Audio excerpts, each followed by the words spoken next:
사랑하는 새벽나라 친구들 반갑습니다. 여러분과 함께 말씀을 나눌 이호준 전도사입니다. 여러분은 학교에서 교칙을 어기다가 선생님께 걸려본 적이 있으신가요? 중고등학생 때 친구들과 함께 선생님 몰래 학교 앞 분식점에 가서 분식을 먹고 돌아온 적이 있습니다. 그런 행동을 할 때면 선생님을 마주치진 않을까 두려워했던 기억이 있습니다. 반면에 선생님을 마주쳐도 당당했을 때가 있는데요.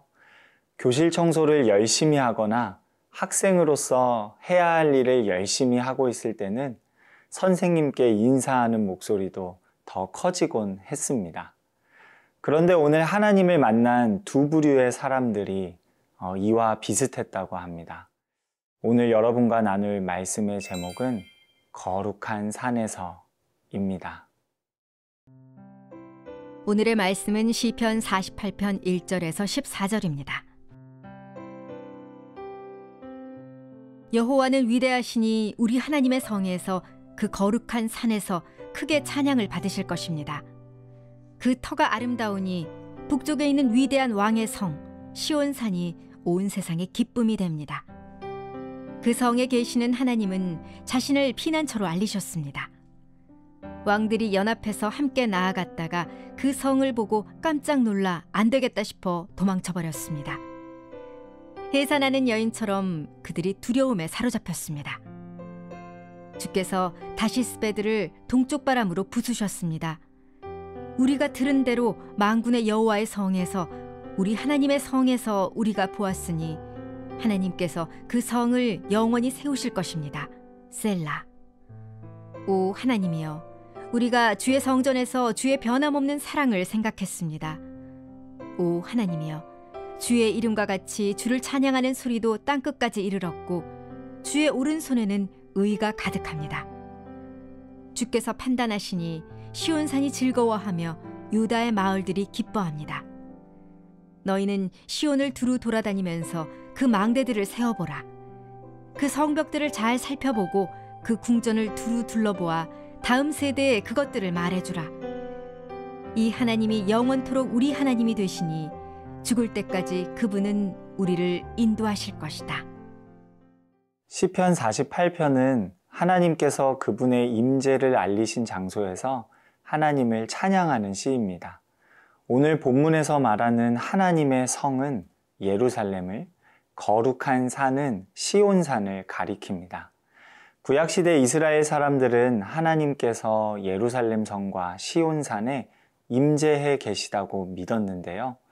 오늘 본문 2절을 함께 읽겠습니다. 그 터가 아름다우니 북쪽에 있는 위대한 왕의 성 시온산이 온 세상의 기쁨이 됩니다. 시편 기자는 오늘 본문 2절에서 그곳이 아름다우며 기쁨이 된다고 고백합니다.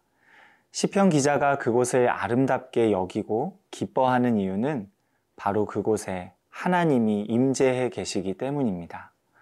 그리고 임재해 계신 하나님께서 자신을 피난처로 알리셨기 때문입니다. 반면에 시편 기자가 기뻐하고 아름답게 생각하는 이 피난처를 두려워하는 이들이 있습니다. 그들은 피난처 앞에서 겁을 먹고 도망치기에 바쁩니다.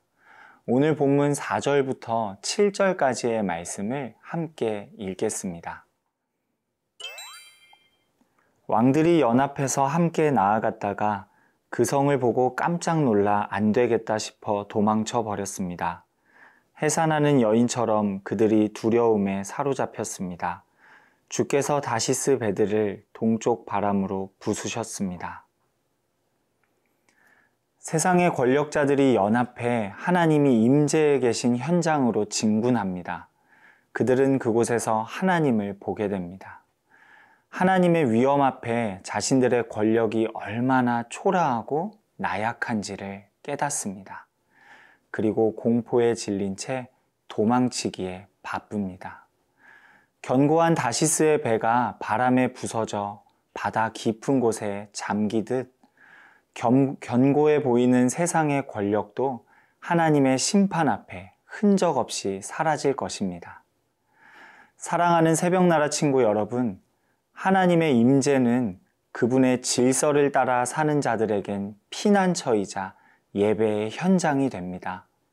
하지만 세상의 질서 아래 사는 사람들에게는 두려움과 심판의 현장이 될 것입니다. 오늘 여러분이 계신 곳에 하나님이 임재하신다면 여러분은 기쁨과 공포 중 어떤 감정을 느끼실 것 같으신가요? 만일 여러분이 하나님의 임재에 겁을 먹고 있다면 여러분은 그때 빨리 예수님을 떠올리셔야 합니다. 우리가 예수님을 의지하며 하나님의 임재의 현장으로 나아갈 때 하나님의 임재는 더 이상 우리에게 두려움이 되지 않습니다. 예수 안에 있는 우리에게 하나님의 임재는 기쁨이요, 안식이 됩니다. 오늘 하루 예수님을 의지하며 그분을 따라 살기로 다짐하고 담대히 하나님의 임재를 기대하며 사는 저와 여러분이 되길 소망합니다.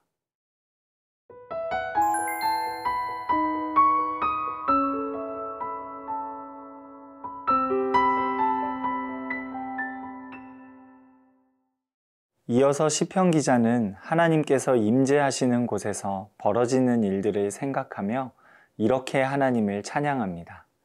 오늘 본문 8절에서 9절까지의 말씀을 함께 읽겠습니다. 우리가 들은 대로 만군의 여호와의 성에서 우리 하나님의 성에서 우리가 보았으니 하나님께서 그 성을 영원히 세우실 것입니다. 오 하나님이여, 우리가 주의 성전에서 주의 변함없는 사랑을 생각했습니다.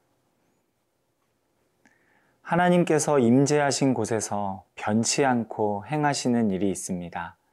하나님께서는 그분이 함께 하시기로 한 성을 영원히 세우십니다. 성 안에 사는 사람들을 변함없는 사랑으로 돌보십니다. 그리고 그분이 함께 하시는 곳에는 한 가지가 더 있습니다. 오늘 본문 10절부터 11절까지의 말씀을 함께 읽겠습니다. 오 하나님이여, 주의 이름과 같이 주를 찬양하는 소리도 땅끝까지 이르렀고 주의 오른손에는 의가 가득합니다. 주께서 판단하시니 시온산이 즐거워하며 유다의 마을들이 기뻐합니다.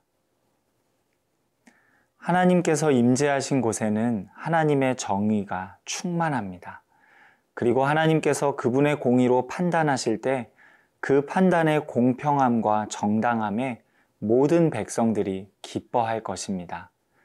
마지막으로 시편 기자는 14절에서 이렇게 선포합니다. 14절의 말씀을 함께 읽겠습니다. 이 하나님이 영원토록 우리 하나님이 되시니 죽을 때까지 그분은 우리를 인도하실 것이다. 시편 기자는 하나님의 임재의 증거들이 어느 한때에만 나타나고 사라지는 것이 아니라고 말합니다. 오히려 하나님께서 영원히 그 임재의 증거들로 우리를 인도하신다고 선포합니다. 사랑하는 새벽나라 친구 여러분, 오늘 시편 기자의 찬송처럼 하나님은 영원토록 우리를 보호하시고 우리를 변함없이 사랑하십니다. 그분의 충만한 정의로 우리 삶을 판단하시며 죽을 때까지 우리의 하나님이 되셔서 우리를 인도하실 것입니다. 그 약속을 예수 그리스도의 죽음과 부활을 통해 확증하셨습니다. 하나님의 임재와 인도하심이 느껴지지 않아 괴로울 때 예수님을 떠올리십시오. 예수님의 죽으심과 부활하심은 어느 누구도 부정할 수 없는 역사적 사건입니다. 오늘 하루 하나님의 인도하심에 기대어 넉넉하고 담대한 마음으로 살아가는 저와 여러분이 되길 소망합니다. 하나님 아버지, 우리에게 예수님을 보내주셔서 하나님의 임재가 우리에게 기쁨이 되고 찬양이 되게 하시니 감사합니다. 하나님의 인도하심이 느껴지지 않을 때 예수님을 떠올리게 하시고 예수님 안에서 감사와 소망을 회복하는 오늘이 되게 해주세요. 예수님 이름으로 기도합니다. 아멘.